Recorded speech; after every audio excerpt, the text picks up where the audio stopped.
Hey everyone, thanks for watching. Hey, this is Coy with Wilderness Systems. Today I want to walk you through installing a flush mount rod holder. I've got a Radar 115 and a Harmony Gears flush mount rod holder kit.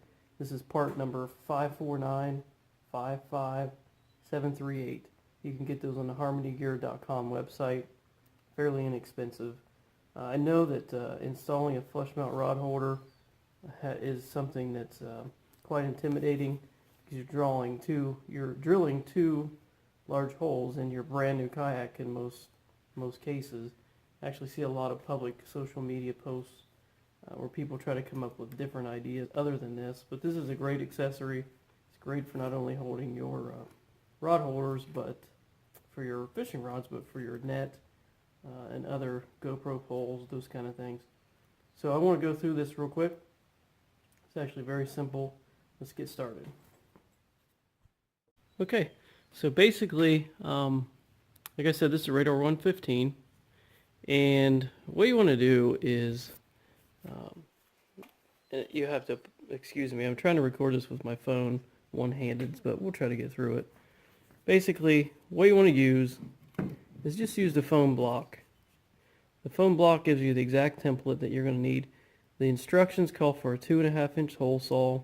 I don't have a 2.5-inch hole saw, but I do have a 2-inch, and it'll work just fine. So basically, you want to lay the foam block exactly where you want to position everything. So in this case, I like to put mine about like that on a bit of an angle. And what I'm watching for is lining this hole up with this line, and I'm lining this hole up with this line.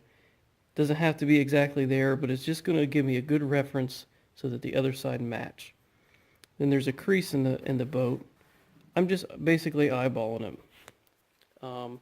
But you can measure this out so they're the same.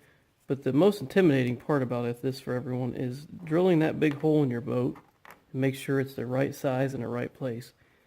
By using this foam block as a template, you really can't go wrong. So basically, I'm just going to draw a center mark for that and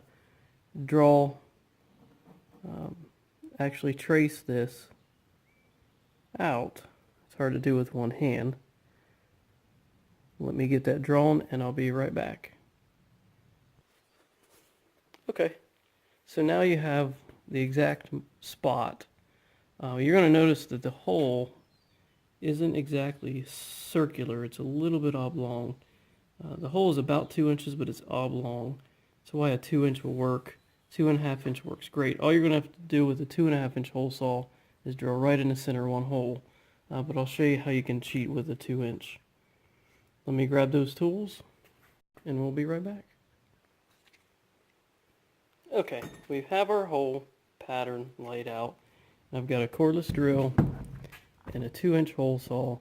And of course, the exact center is going to be the drill bit in the middle. What I'm going to do is line the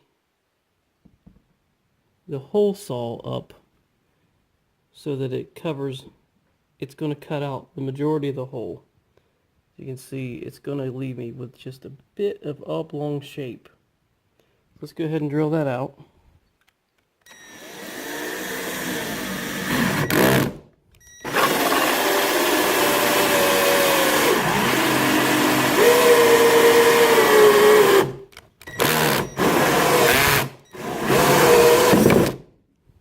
Alright, so what I'm left with is that shape hole and just a small amount left.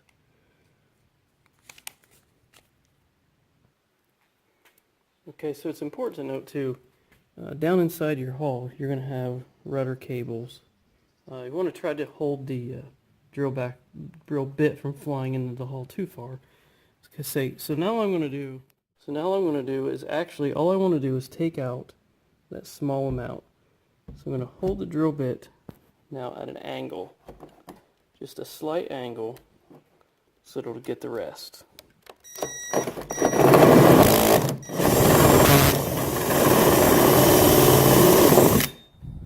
And that's it.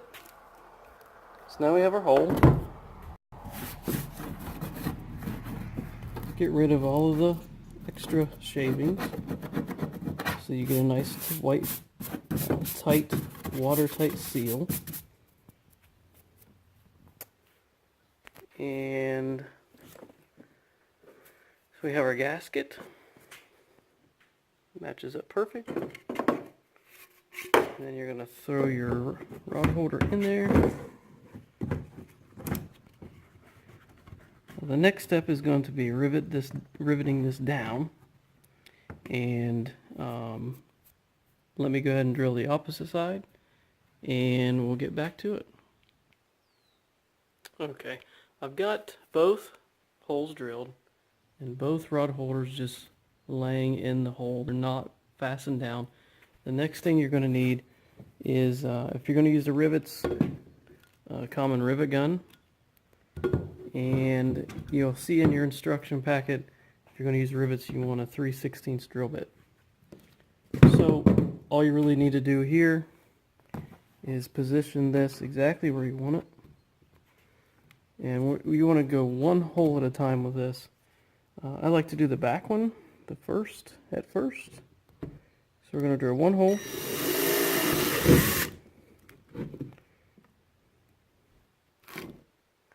Alright, now these rivets are actually kind of cumbersome, and the only reason why is they're a tight fit. You don't want to, obviously with a rivet, have a loose hole. So what I do with this is get the rivet started. Put the rivet gun on. Make sure there's no foam gasket trying to go down in the hole. And just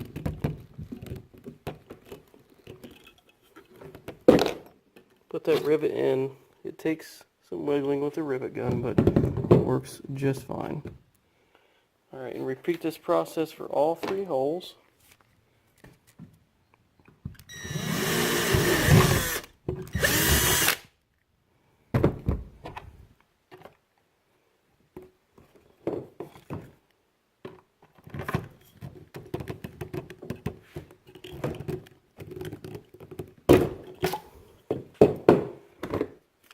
Again with the 3rd one. All I'm doing here is making sure all the plastic shavings come out. It's just going to make it that much difficult to get the rivet in. And we've actually got a little bit of foam gasket in there. Just clean that out. And throw the next one in. Okay, so in order to get the gasket smashed down nice and evenly for at least the first round or two, I like to tighten these rivets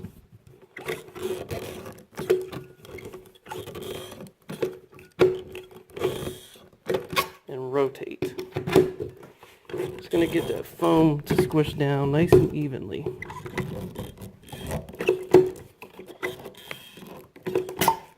Let's get to the next one.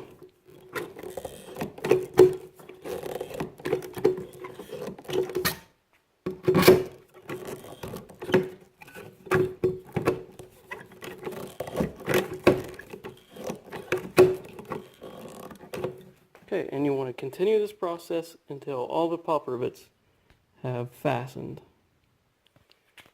Okay, so what you're left with after you work the rivets down are, the rivets like to break off high. I'm not sure what this is, but usually rivets break off flush. I like to use a pair of pliers. In this case, they're just small vice grip needle nose, and just break the rest of that rivet off, just like so.